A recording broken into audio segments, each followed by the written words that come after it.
At the age of 34, I have what most people would consider a prosperous life. My name is Emma. At Westbrook Industries, where I work as the finance director, I make enough money that I haven't had to check my bank account before making a purchase in years. I own 2 apartments, my first suburban home, which I purchased when I began earning a fair living, and a lovely apartment in the city center, where I presently reside.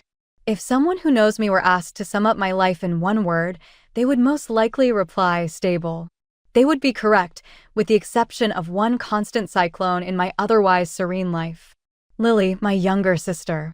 Lily has always been the family's wild kid. She was discovered sneaking out to parties when I was studying finance and doing unpaid internships.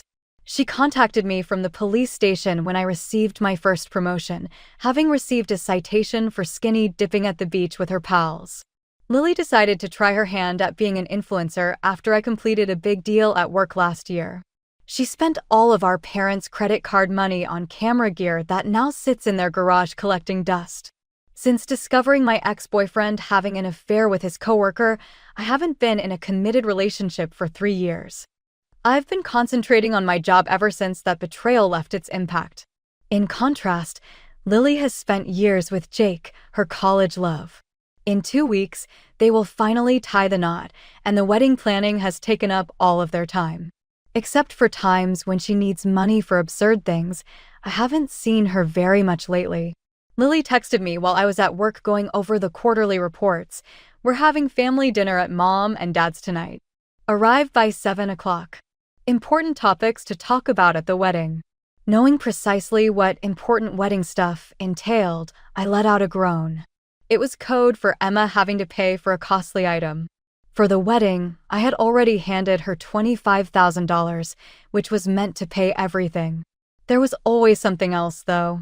The vehicle used to leave the event last month was a vintage vehicle. A champagne fountain that needed specific insurance was there before that.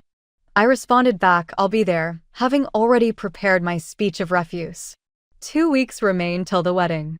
What more could they require? I knew something was wrong the moment I walked into my parents' colonial-style house that night. Lily, Jake, Mom, and Dad were all clustered in the living room, whispering to each other. As soon as I entered, they became silent. Hey, everyone, I greeted as I hung my coat in the closet in the corridor. While Lily and Jake exchanged a look that made my stomach knot, Dad gestured towards me. That look signaled danger, and I knew my sister better than anyone. So, what's this important wedding stuff? I sat down opposite them and inquired. Mom ushered everyone into the dining room and said, let's talk about it over dinner. Dinner was strangely tense. Dad talked about his golf game while Mom kept refilling wine glasses. Lily and Jake barely touched their food, still giving each other those knowing looks. Finally, as Mom brought out dessert, Lily cleared her throat. Emma, we need to have a serious conversation. I braced myself. Let me guess, you want to release doves at the ceremony? Or maybe hire a skywriter? No, nothing like that, Lily said, looking uncharacteristically serious. This is about your wedding gift to us. I raised an eyebrow. My wedding gift? I thought the $25,000 I already gave you was my gift. Well, Lily said, looking at Jake, then our parents, before turning back to me. We've all been talking, and we think there's something specific you should give us. I waited, fork suspended midair. Your apartment, she said finally. The one in the suburbs, where Jake and I have been living. I nearly choked on my wine. Excuse me? We love that place, Jake chimed in, as if that explained everything. We've been living there for 3 years now, and it feels like home. It's the perfect wedding gift, Lily added. We've already planned the renovations and picked out new furniture. For a moment, I thought they were joking. But the serious expressions on their faces told me otherwise. They actually expected me to give them my apartment, worth hundreds of thousands of dollars, as a wedding present. You can't be serious, I said, putting my glass down. I already gave you $25,000 for this wedding. Not to mention, you've been living in my apartment rent-free for 3 years. I don't even make you pay utilities. Lily's face flushed with anger. We thought you'd be happy to help us start our married life. By giving away my property? Property that I worked incredibly hard for. I could feel my blood pressure rising. Do you have any idea how many hours I put in to afford those apartments? How many years I spent paying off those mortgages? Emma, Mom cut in, her voice sharp. Don't be so greedy. You're successful. You have another apartment. Your sister is getting married. This would be a wonderful gesture. I looked at her in disbelief. Greedy? I've been supporting Lily for years. I paid for her car repairs, her last vacation, and now a lavish wedding. How am I the greedy one here? How dare you? Lily shouted, jumping to her feet. Her face was red with anger. You think you're so perfect with your fancy job and your 2 apartments. I stared at her, stunned by this sudden outburst. You're selfish, Emma. All you think about is yourself, she continued, practically spitting the words. Look at you, 34, almost 35, alone and getting older by the minute. No husband. No kids. Nothing. In a few years, no one will even look at you as a woman anymore. Her words hit me like a physical blow. I glanced at my parents, expecting them to intervene, to tell Lily she'd gone too far. Instead, they sat there nodding. Your sister has a point, Emma, Mom said softly. Lily has found love. She's building a life with Jake. You should help her. After all, it's not like you have a personal life to invest in. The room started spinning. My own family, people who were supposed to love me unconditionally, were attacking me for not giving away my property. Worse, they were using my single status as a weapon against me. I can't believe what I'm hearing, I said, my voice barely above a whisper. I've worked my ass off for everything I have. Lily has been living in my apartment for free for 3 years, and I've given her $25,000 for this wedding. And this is how you thank me? By demanding more and insulting me? I grabbed my purse and stood up. I'm not giving you my apartment. Not now. Not ever. Emma, sit down, Dad ordered, but I was already heading for the door. You'll regret this. Lily called after me. You're going to end up alone with nothing but your money and your precious apartments. I slammed the door behind me and practically ran to my car.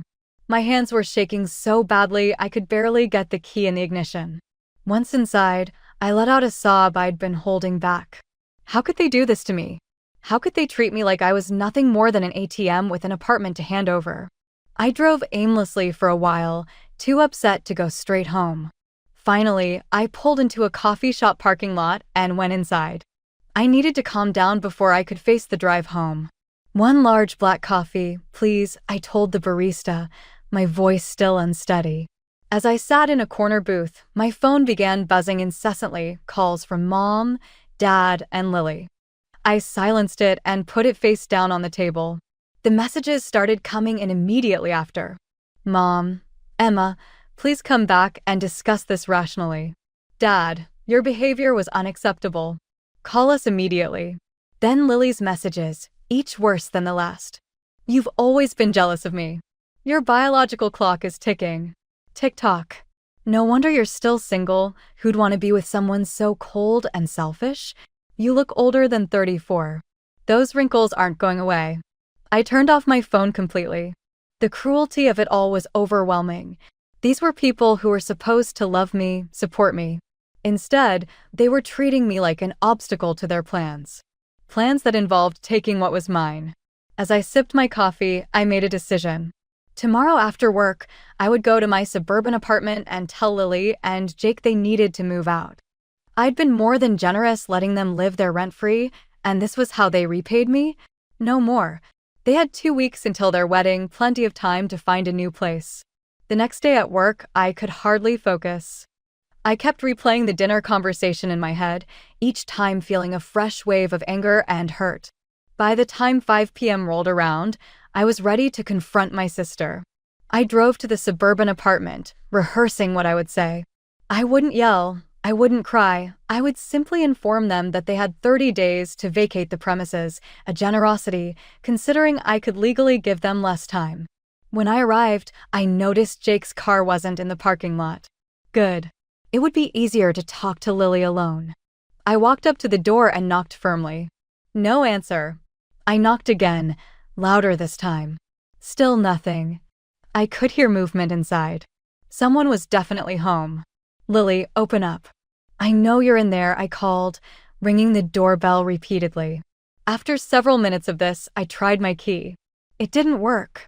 Confused, I tried again, jiggling it in the lock. That's when it hit me. They'd changed the locks on my apartment. The audacity was breathtaking. I pulled out my phone and called Lily, my hands shaking with rage. "What do you want?" she answered, her voice cold. "Why the hell are the locks changed on my apartment?" I demanded. There was a pause. Then Lily laughed. Actually laughed. "It's not your apartment anymore, Emma. It's ours now. Have you lost your mind? That apartment is in my name. I paid for it. I own it. Not for long," she said smugly. "And don't bother threatening to call the police or sue me. We both know you'd never take your own sister to court. Lily, goodbye." The line went dead. I stood there, staring at my phone in disbelief. My first instinct was to call my parents. Surely they would talk some sense into Lily, but then I remembered their faces last night, nodding along as Lily insulted me. They wouldn't help. They'd never taken my side over Lily's, and they weren't about to start now. Back at my apartment, I poured myself a large glass of wine and sank onto my couch. My mind raced with possible solutions. I could call a lawyer. I could call the police. But would I really want to see my sister arrested? Despite everything, the thought made me uncomfortable. As I contemplated my options, my phone dinged with a notification. Lily had posted something new on social media. Against my better judgment, I opened the app to see what she'd shared. My stomach dropped as I read her post. With heavy hearts, Jake and I, along with my parents, have decided not to invite my sister Emma to our wedding in 2 weeks. Someone who doesn't behave like family doesn't deserve to be present on our special day. We look forward to celebrating with all our other loved ones. The post already had dozens of comments from relatives and family friends, most expressing confusion or asking what happened. Lily wasn't responding to any of them, leaving everyone to speculate. Almost immediately, my phone started ringing with calls from aunts, uncles, and cousins, all wanting to know what was going on. I ignored them all. What could I possibly say? That my sister demanded I give her my apartment as a wedding gift, and when I refused, my entire family turned against me? I turned off my phone and finished my wine. Then I poured another glass. The situation seemed surreal. How had things escalated so quickly? 24 hours ago, I was just a woman going to a family dinner. Now, I was being publicly downed by my sister 2 weeks before her wedding. As the initial shock wore off, a plan started forming in my mind. Lily and my parents thought they had the upper hand, that they could bully and manipulate me into giving up my property. They were wrong. If they wanted to play hardball, I could play too. But I needed to wait for the right moment. The wedding was in 2 weeks. That would be my opportunity. Those 2 weeks dragged on interminably. At work, I threw myself into projects to stay distracted. At home, I avoided social media and kept my phone on silent. Occasionally, I'd check for messages from my parents or Lily, only to find more guilt trips and insults. None of them showed any remorse or understanding of how inappropriately they'd behaved. I contacted a locksmith I knew from when I'd locked myself out of my city apartment last year. "Jim, I need a special favor," I told him over the phone. "I need you to meet me at my other property on the 14th. The current occupants changed the locks without my permission." "No problem, Emma," he replied. "I can handle that for you." Next, I reserved a storage unit not far from the suburban apartment and paid for 3 months in advance.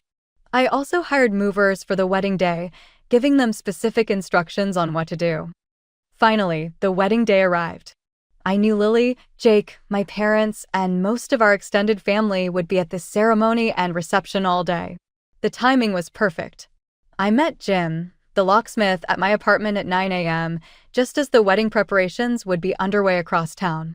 Within minutes, he had the door open, installed a new lock, and handed me the keys. All set. They won't be getting back in without these. I thanked him and paid him generously, then stepped inside my apartment. I was shocked by what I saw. Lily and Jake had redecorated without my knowledge or permission. New curtains hung in the living room, and walls that had been beige were now painted a bold blue. They'd even removed some of my furniture and replaced it with pieces I didn't recognize. The audacity struck me. They truly believed this place was already theirs. Taking a deep breath, I got to work. I found some large boxes in the storage closet and began packing up Lily and Jake's personal belongings, clothes, toiletries, books, electronics, anything that clearly belonged to them went into the boxes. It took hours. By mid-afternoon, I'd filled over 20 boxes with their possessions. The movers arrived at 3 p.m. as scheduled. Take all these boxes too. This storage unit, I instructed, handing them the address and access code. Stack them neatly so they're accessible. As the movers worked, I sat at the kitchen table and composed a text message to Lily. Congratulations on your wedding day. I hope it's everything you dreamed it would be. Your wedding gift for me is in storage unit 247 at Westside Storage. The access code is 5529. All of your and Jake's belongings are there, packed safely. As for the apartment, I've changed the locks back.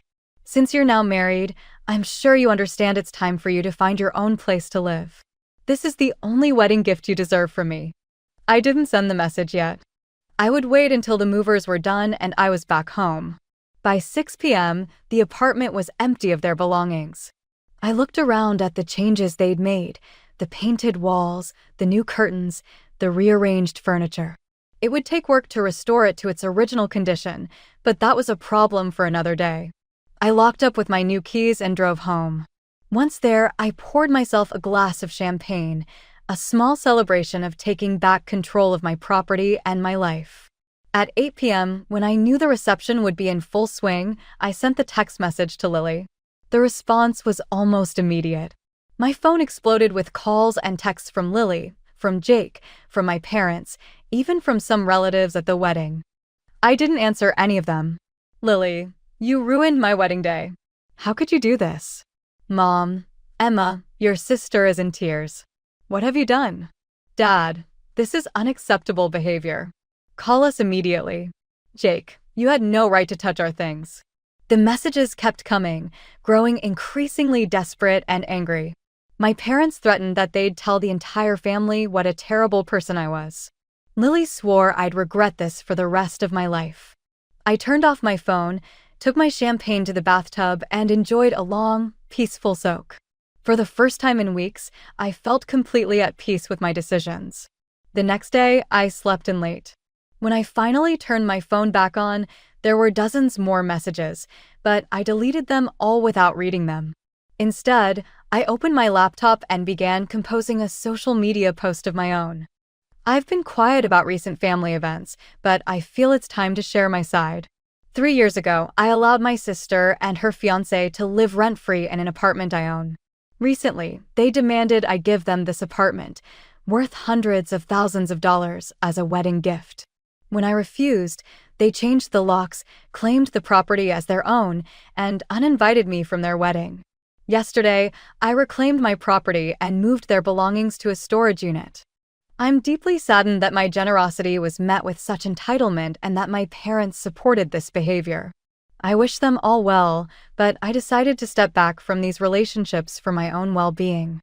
I hesitated before hitting post, wondering if I was being too harsh or airing too much dirty laundry. But then I remembered Lily's public uninviting of me from her wedding and the cruel messages about my appearance and single status. I deserved to tell my side of the story. I hit post and closed my laptop. Within hours, my post had hundreds of comments. To my surprise, most were supportive. Your sister is delusional. Who demands an apartment as a gift? You let them live there rent-free for 3 years, and they wanted more. My cousin Rachel commented, "Now I understand why you weren't at the wedding." For what it's worth, Lily was asking everyone for expensive gifts. She literally told me my planned gift wasn't good enough. I hadn't expected this outpouring of support. I'd been prepared for everyone to side with Lily, as they usually did. Instead, people were reaching out to tell me they understood my position and thought my sister was being unreasonable. Meanwhile, my parents and Lily continued their barrage of messages. The tone gradually shifted from angry to pleading. Mom, Emma, please call us. We need to talk about this as a family. Dad, Your mother is very upset. This isn't good for her blood pressure. Lily, you've made your point. Can we talk now? I didn't respond to any of them. After years of being taken for granted, of having my generosity exploited, I needed time and space to process everything. A week after the wedding, I asked the building concierge to restrict access to my apartment. My family members were not to be allowed up under any circumstances. 2 weeks after the wedding, I heard from my friend Tasha that Lily and Jake had canceled their honeymoon trip to Bali. They're saying they need the money for rent now, Tasha explained over lunch. Lily's complaining to everyone who will listen about how you kicked them out and they had to find a place on short notice. I speared a piece of lettuce with my fork. They had 3 years to save for their own place. Instead, they repainted my apartment without permission and tried to steal it. A month passed, then another. The calls and texts became less frequent. Occasionally, my mother would send a message asking how I was doing or suggesting we meet for coffee. My father sent a formal-sounding email about resolving family differences. Lily's messages oscillated between angry accusations and desperate pleas to let them move back into their home. I maintained my silence. The wound was still too fresh. The betrayal too deep. In September, 3 months after the wedding, I hired painters to restore my suburban apartment to its original colors. I replaced the curtains Lily had hung and brought back the furniture she'd removed. Once it was back to its original state, I listed it for rent at market rate. Meanwhile, I was making other changes in my life. The whole ordeal had been a wake-up call. I'd spent years prioritizing work and family obligations over my own happiness. Now, I was determined to find better balance. I joined a hiking club that met on weekends. On one of these hikes, I met Daniel, an environmental engineer with a quick smile and a thoughtful manner. We struck up a conversation about local wildlife, and by the end of the hike, he'd asked for my number. Our first date was at a small Italian restaurant downtown. Unlike my previous relationships, there was no game playing, no hidden agendas, just 2 adults enjoying each other's company. My parents sent me an official letter 4 months after the wedding event. An invitation to Thanksgiving dinner was enclosed. My mother had written, "We miss you," at the bottom. Please think about attending. Jake and Lily won't be present. Days passed as I considered the invitation. There was a part of me that wanted to keep the line I had drawn. I also missed the family I had before entitlement and selfishness ruined everything. Ultimately, I chose to say no. I replied, "Thank you for the invitation," in writing. I'm still not prepared for a family get-together. I hope you get it. They didn't reply, but the next week my mother sent a tiny parcel to my flat. A childhood photo album and the following message were found inside. "I've been thinking back on where things went wrong. I apologize for causing you pain." It was something, but it wasn't a complete admission of their wrongdoing. I placed the record on my bookshelf since I wasn't ready to listen to it yet, but also didn't want to throw it away. Daniel encouraged me to celebrate with his family as Christmas drew near. He told me, "They'd love to meet you, but there's no pressure." I agreed. There were none of the undertones of rivalry and comparison that I had grown up with in his family. Instead, they were kind and accepting. His father replenished my wine glass all evening, and his mother gave me a hug as if she had known me for years. By the end of the evening, I felt more comfortable among these strangers than I had in previous years with my own family. I told Daniel, "Your family is wonderful," as we made our way back to my house. He said, "They really liked you," and tried to grasp my hand. Fair warning, my mom's already planning our wedding. Although we both chuckled, I wasn't as concerned by the remark as I may have been months before. Rather, I experienced a soft warmth at the prospect of a future with this stable, compassionate guy. 7 months after the disastrous wedding, Lily texted me in January to say, "I'm pregnant, due in August. I felt I should let you know that things are not well between us. You will become an aunt." I didn't answer right away. Joy at the prospect of having a niece or nephew, grief at the family divide that meant I could never meet this kid, and rage that Lily might be using this information to pressure me into making amends were all mixed emotions evoked by the news. After giving it some thought, I replied simply, "Congratulations to you both." Life went on. My bond with Daniel grew stronger. A young professional couple moved into my suburban flat, They paid their rent on time and didn't insist that I give them the place as a present. I became one of the youngest executives in the history of the firm after receiving another promotion at work. I still occasionally reflected about my family and the strange direction our relationships had taken. After such a severe betrayal of trust, I questioned whether we would ever be able to get back together.